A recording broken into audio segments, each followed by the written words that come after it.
Welcome back.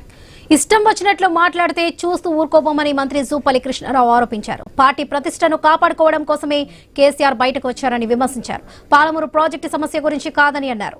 Palamuru ప్రాజెక్టును కుర్చీ వేసుకుని కట్టిస్తానని చెప్పిన కేసీఆర్ 10 ఏళ్లైనా ఎందుకు పూర్తి చేయలేదని ప్రశ్నించారు. సాగునీటి ప్రాజెక్టులపై అబద్దాలు చెబుతున్నారని జూపల్లి మండిపడ్డారు. బీఆర్ఎస్ అధికారంలో ఉన్నప్పుడు 8 లక్షల కోట్ల అప్పులు చేసిన 1 ఎకరాకు నీళ్లివ్వలేదని ఆయన విమర్శించారు.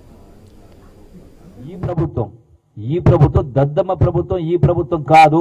తెలంగాణ రాష్ట్రం కోసం వందలాది మంది బిడ్డలు ప్రాణత్యాగం చేసిన తర్వాత దద్దమ్మ పరిపాలన చేసి, బాధ్యతారహిత పరిపాలన చేసి రాష్ట్రాన్ని అప్పుల కుప్పగా మార్చి, అయినా కూడా ఈ ప్రభుత్వం, రేవంత్ రెడ్డి గారి సర్కారు, ఇందిరమ్మ ప్రభుత్వం, కాంగ్రెస్ ప్రభుత్వం సమర్థత ఉన్న ప్రభుత్వం కాబట్టి ఇన్ని అప్పులు చేసినా నెలకు 6,000 కోట్ల వడ్డీ, సంవత్సరం 75,000 కోట్ల వడ్డీ కడతా ఉన్నా కూడా చెప్పిన మాట నిలబెట్టుకుంటూ ప్రతి కార్యక్రమం కూడా చేసే ప్రయత్నం చేస్తా ఉంది. ప్రభుత్వం నడుస్తా ఉంది.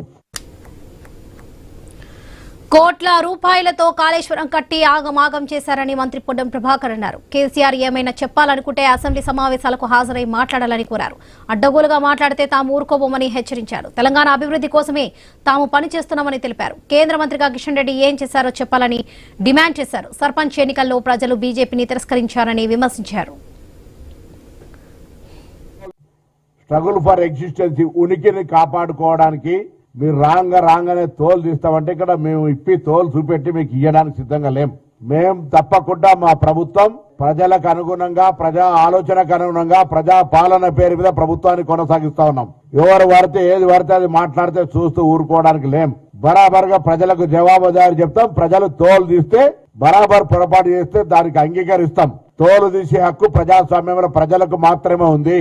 ఆల్రెడీ 10 సంవత్సరాలు పరిపాలించిన మిమ్మల్ని తోలు వీగితే ఎమ్మెల్సీ ఎలక్షన్ల, ఎంపీ ఎలక్షన్ల, సర్పంచ్ ఎలక్షన్ల, ఉప ఎన్నికల్లో మళ్ళా తోలు కూడా మొలవకుండా వీగుతానే ఉన్నారు. మీరు మమ్మల్ని తోలు వీగుతా అంటారు.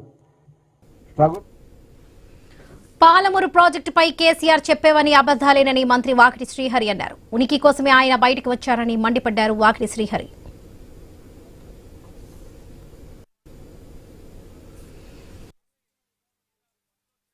ఉన్నటువంటి పాలమూరు మీద ఎందుకింత ప్రేమ, పాలమూరు మీద ఎందుకింత ఆప్యాయత వచ్చిందో నాకైతే అర్థం కాలేదు. మరి చాలా ఇన్ఫర్మేషన్ చెప్పారు సహచార మంత్రులు ఇద్దరు కూడా. కమ్సే కమ్ మినిమం ఒక ఆలోచన విధానం లేకుండా, ఏ పాలమూరు అయితే ఉద్యమ సమయంలో మీరు లేకపోతే కొంత ఇబ్బంది అవుతుందేమని మీరు ఆ పాలమూరులో మీ ఊరు లేకున్నా, మీ పేరు లేకున్నా ఖచ్చితంగా మీరు వచ్చి ప్రచారంగా వచ్చి అడగకపోయినా ఉద్యమంలో బతకాలని చెప్పేసి విఘ్నతతో పాలమూరు ప్రజలు మిమ్మల్ని ఎంపిక గెలిపించిన సందర్భంని కూడా గుర్తుపెట్టుకోకుండా పాలమూరు మీద కపట ప్రేమ చూపించి పాలమూరుకి మరి తమ 9 సంవత్సరాల అధికారంలో ఉన్నప్పుడు ఎక్కడెక్కడైతే డబ్బులు ఇన్వెస్ట్మెంట్ చేస్తే తొందరగా త్వరితగతిగా ఇన్ క్యాష్ అయ్యి పైసలు జమ చేసుకునే పని మాత్రమే ముట్టుకొని నేను జాతికి అంకితం చేసిన అని చెప్పి ఒక పంప్ హౌస్ ని ఓపెన్ చేసి అదేదో అద్భుతంగా అభూత కల్పన ఏదైతే ఇండ్ల మీద చూపించారో అదే మాదిరిగా ప్రాజెక్టు మీద చూపించి జాతికి అంకితం చేస్తానని అనేటప్పుడు ఎక్కడైనా చిన్నగా కూడా అనిపించలేదా మనసులో?